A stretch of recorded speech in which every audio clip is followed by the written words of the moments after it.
Hey, ladies and gentlemen. So I wanted to do this video because I, I've watched some videos and quite a few, and they always talk about people needing degrees to get further in life, and degrees are the way to do it. So university is the only way to get ahead. You've got to remember, it's just a certificate, okay? And education is education. I don't know that you could really say that anything is higher or lower than any particular skill set, as each skill set requires a certain level of training.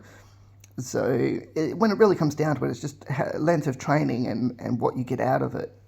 Yes, there are some skills like a doctor that would require more difficulty, okay, or an engineer. Although I will say engineers are typically annoying with how they design things because they don't design it for the person that has to fix it. So the person that has to fix it has to be smarter than the engineer to fix their mistake. Yeah, take that, engineers. Take that. Anyway, what I was going to say is, if you want to get ahead, they always complain about skill shortage with trades. Trades actually pay some of the most money compared to most jobs. In fact, they offer the most employment access to most people, and they pay better than most other jobs out there. That most trades are 4 years long, so same length as a degree. They are a lifetime thing. Once you have them, you have it for life. And you don't have to do the trade once you finish it. It's not a requirement. It's not like someone holds you to it and says you have to do this because you did this trade. That's just really your choice. Obviously, when most people think of a trade, they think of a builder's trade. Well, there's nothing wrong with that. Just not everyone's cut out for a builder's trade. I know when I was younger, I tried doing a bricklayer course, and I found out I was not built to be a bricklayer. It would have been good money. It was just not something I was physically capable of doing. So it was pretty hard yakka. It was hard work. You either can or you can't. It's one of those things. If I could go back in time, I would tell myself to finish the mechanic degree that I started, or not degree, trade. Anyway, that's neither here nor there. That's just how it is. So the trades that pay the most money at the moment, at least in Australia, I'm guessing they pay pretty decently. Over in other parts of the world, like America and the UK, would be electrician. I think it's the highest. I don't know how many electricians you need in the world, so I don't know how much job opportunity there is for that. Mechanics pay well. Plumbers pay very well as well. Plumber's probably the easiest trade compared to a lot of others because a lot of the parts are like designed to fit. Like it's almost like putting Lego pieces together. The hard thing is digging and mucking around and all that mud and poop and everything else. And yeah, so it's just whether or not you're prepared to get your hands dirty and smelly. And if you can do that, you'll be fine. Bricklayers, back in the day, actually, they used to pay about $1 a brick that you laid.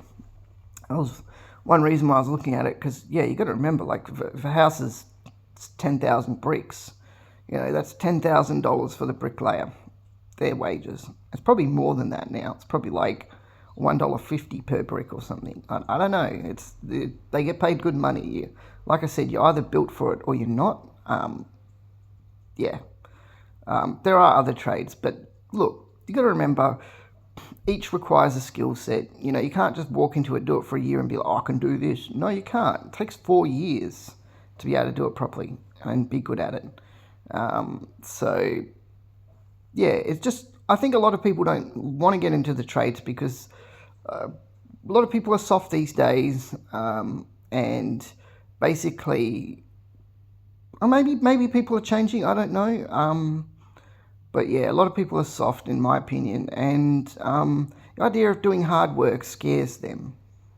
But the reality is, nothing comes for free in this world. If you want to get somewhere in life, you have to work hard. That's the reality. It's the only reality. It's just, when you see people ahead in life, the only thing you need to know is they probably worked really hard for it. Yeah, there's probably the few that don't. I'll admit that there are people out there like that, but they're not your concern. They're not living your life, so you don't need to worry about them. What other people do and other people's success has got nothing to do with you, and you shouldn't worry about it. It's literally an unimportant fact because it won't change your life or help you in any way to be jealous or doing anything to, to feel like angry at them or try and get at them for, like, I don't know what people want to do about it. But yeah, don't be one of those people who be a misery guts over other people's success, because it won't gain you anything. The only person you should be worried about when it comes to financial success is yourself. So yes, I will say if you're in a relationship, a double income will help a great deal with saving money. Obviously, that's the key goal here.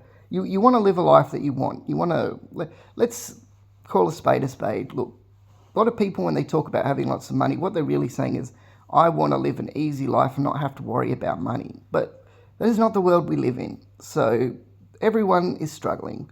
There is no easy thing. I know plenty of people from many different generations. They're all struggling. No generation really had it super easy. I can tell you that now. Okay? Like, there isn't really many. So for people to turn around and always say, oh, this person had it easier. Got to remember, it was a different time back then. Right? It was always a different time back then.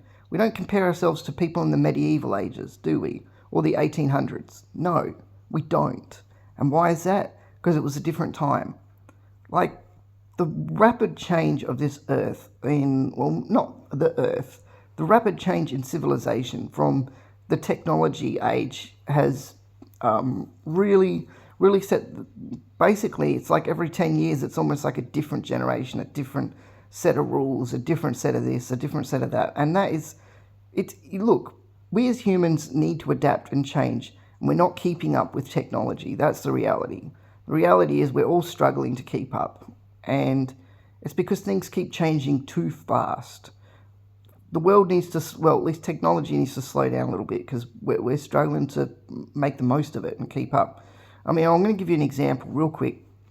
Nuclear technology, that took us about 30 years to master, right? Computers came out,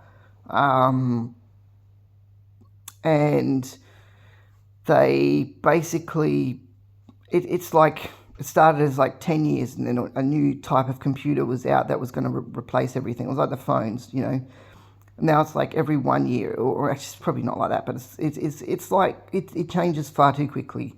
All right, it doesn't matter what generation you're from. You're not going to adapt that fast, okay? It's just how it is. It was why there was concern for AI technology, because, again, that was going to rapidly advance our technology in ways we weren't prepared for. So you got to remember, we're still animals in a way. And, we're ingrained to think how we think. So, yeah. So, I mean, if you look culturally, why culturally we don't change that much, that should tell you a lot. Like, culturally, we haven't changed a lot. And the reason for that is because, we don't really like change. So, right now, there's a financial problem. And it's basically, the short answer is they printed far too much money, devaluing the dollar. And that basically meant everything went up. So, we're basically Zimbabwe too. So, what happened in Zimbabwe is what's happening now, okay? It's just happening on a global scale, because basically we're a global market now. Every country is interconnected and it's all global. So the only way to fix it is to stop printing money and to start, doing what they did in the Great Depression to fix things. Like, learn from what we did in the past. We'll probably fix things now, okay? I don't think tariffs are any good for the Americans. That was a silly idea, but you'll find that out. So good luck with that, and peace out. Take care, ladies and gentlemen. Hope you have a great day.